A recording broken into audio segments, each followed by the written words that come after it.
Madam, আমার সব কাজ শেষ, আমি বাড়ি যাই। আচ্ছা ঠিক আছে, যাও। এই দাঁড়াও, তোমার হাতে কি? ম্যাডাম, হাতে আপনি যে খাবার দিয়েছেন ওই খাবারটা আমি খাই নাই, আমার ছেলের লেগে নিয়ে যেতেছি। মানেটা কি?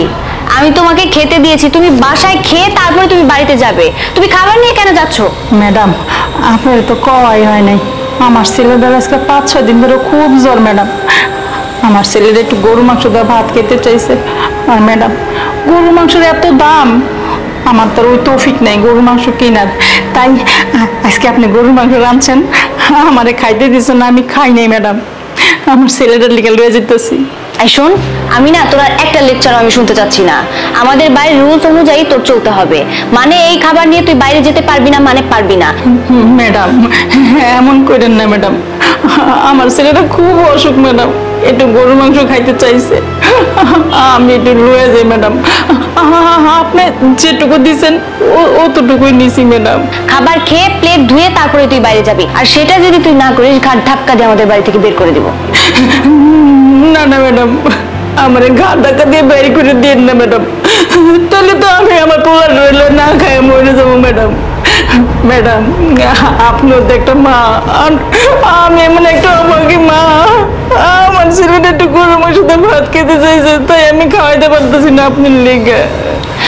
কি কি বললি তুই? এত বড় বড় কথা তুই আমাকে বলছিস আমার বাড়িতে দাঁড়িয়ে? আজকে এই মুহূর্তে তুই আমার বাড়ি থেকে বের হয়ে যাবি, যা। কি হয়েছে? আরে দেখো না, এই মহিলা কত বড় সাহস, আমার মুখে মুখে তর্ক করে। আমাদের বাড়িতে একটা নিয়ম আছে নাকি, আমিও নাকি একবেলা খেতে দিই, আর সে আজকে কি করেছে জানো? সে চুরি করে গরুর মাংস দিয়ে ভাত ওনার ছেলের জন্য নিয়ে যাচ্ছিল, তাও কিনা আমাকে না জানিয়ে। এটা আমি বলেছি বলে আমার মুখে মুখে তর্ক করছে, কত বড় সাহস বলো তো? স্যার বিশ্বাস করেন, আমি খাবার চুরি করি নাই স্যার, ম্যাডাম আমার যেই খাবারটা দিছে ওই খাবারটা আমি আমার ছেলের লেগে নিতে নিয়েছিলাম। আমার ছেলের আজকে 4-5 দিন ধরে খুব জ্বর স্যার, গরু মাংস খাইতে চাইছে স্যার, আমার তো সমর্থ নাই গরু মাংস কেনার, তাই যে ম্যাডাম আমার যেই খাবারটা দিছে সেটাই আমার ছেলের লেগে নিতে লইছিলাম, এর লেগে ম্যাডাম আমার নিষেধ করলো আর আমার মারলো। স্যার আমি তো অনেক বছর ধরে আপনাকে বাড়িতে কাম করি, অনেক বছর ধরে আপনার বাপ মা থাকাকালীন কোনো সময় আপনাকে কথার অবাধ্য হই নাই স্যার, আজকে শুধু এই খাবারটা আমার ছেলে লেগে নিতে দেন স্যার, আমার ছেলে খুব অসুখ। আমার বউ যা করছে একদম ঠিক করছে। আপনি খুব ভালো করে জানেন আমাদের বাড়িতে একটা নিয়ম আছে, এই বাড়ি থেকে কোনো খাবার কেন কোনো কিছু নিয়ে যাওয়া যাবে না। আপনি সেই নিয়মটা ভঙ্গ করছেন, যেটা আপনার উচিত হয় নাই। এরকম কিছু বলবো এটাই তো ভাবছিল, তাই না? কিন্তু আমি এমন কিচ্ছু বলবো না, কারণ তুমি যেটা করছো সেটা অন্যায় করছো। তুমি যে ওনার সাথে খারাপ ব্যবহারটা করছো এটা করা তোমার একদমই উচিত হয় নাই। সে তো এই বাড়ি থেকে কোনো কিছু চুরি করে নিয়ে যাচ্ছে না, তার ভাগের যতটুকু ছিল ঠিক ততটুকুই সে তার বাচ্চার জন্য নিয়ে যাচ্ছে, এখানে অন্যায় কিসের?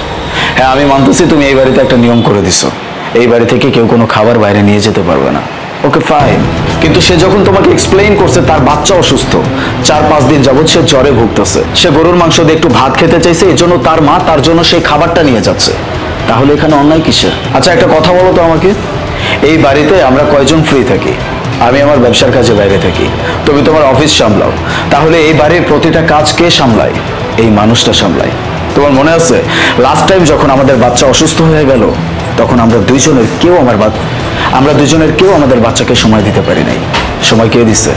দেখাশোনা কে করছে? এই মানুষটা করছে। কই তখন তো এই মানুষটা আমাদেরকে একটাবারও বলো নাই বাচ্চা তো আমার না, আমি কেন তার দেখাশোনা করব? সে কিন্তু নিজের বাচ্চার মতো আমাদের বাচ্চাকে দেখাশোনা করছে, তাকে সুস্থ করে তুলছে। তাহলে দিন শেষে যখন তার বাচ্চা অসুস্থ হয়ে পড়ছে আমাদের দায়িত্বটা কি ছিল? তার বাচ্চার প্রতি সহানুভূতিশীল হওয়া, তার প্রতি সহানুভূতিশীল হওয়া। আমরা সেটা করতেছি, উল্টো তুমি সেই মানুষটার উপর জুলুম করতেছো, তার উপরে তুমি একটা রুলসের বোঝা চাপায় দিচ্ছ। কেন করতেছো এটা? দেখো আমাদের প্রত্যেকটা মানুষের উচিত আরেকজন মানুষের পাশে দাঁড়ানো। সে আমাদের বাড়ির কাছের লোক, অনেক বছর যাবত আমাদের বাড়িতে কাজ করতেছে, তার সুবিধা অসুবিধা যদি আমরা না দেখি কে দেখবে? তার পাশে যদি আমরা না দাঁড়াই তাহলে কে দাঁড়াবে? উনি তো আমাদের ফ্যামিলির একটা পার্ট নাকি, ফ্যামিলির একটা অংশ, সেই মানুষটার পাশে দাঁড়ানো আমাদের দায়িত্ব। এত কিছু বলার পরও যদি তোমার মাথায় এতটুকু বুদ্ধি না হয়, তুমি যদি না বুঝতে পারো, তাহলে কারো ক্ষমতা নাই তোমাকে বোঝানোর। থাক, আর কিছু বলতে হবে না, আমি বুঝতে পেরেছি। তুমি একদম ঠিক কথাই বলেছো। চাচি, তোমার যতটুকু মন চায় তুমি তোমার ছেলের জন্য গরুর মাংস দিয়ে ভাত নিয়ে যাও, আমার কোনো আপত্তি নেই। প্রয়োজন পড়লে আমাদের পাতিলে যতটুকু গরুর মাংস আছে সবটা নিয়ে যাও, আমি আর কিচ্ছু বলবো না, কখনো নাও করবো না। না না ম্যাডাম, আমার অত দরকার নাই। আমার এই যে আপনি যতটুকু খাইতে দিচ্ছেন অতটুকু হলে চলবো, এটুকুই আমার পোলারে খাওয়াইলে আমার পোলা খুশি হইব। ম্যাডাম ম্যাডাম, আপনি যে আপনার ভুলটা বুঝতে পারছেন এতে আমরা খুশি। আচ্ছা ঠিক আছে, আপনি খাবারটা নিয়ে যান। আর আপনার ছেলে যে অসুস্থ, ওকে তো চিকিৎসা করাইতে হবে নাকি? ওর চিকিৎসা করান, খরচ আমি দেব। জি স্যার, আসসালামু আলাইকুম। ওয়ালাইকুম আসসালাম।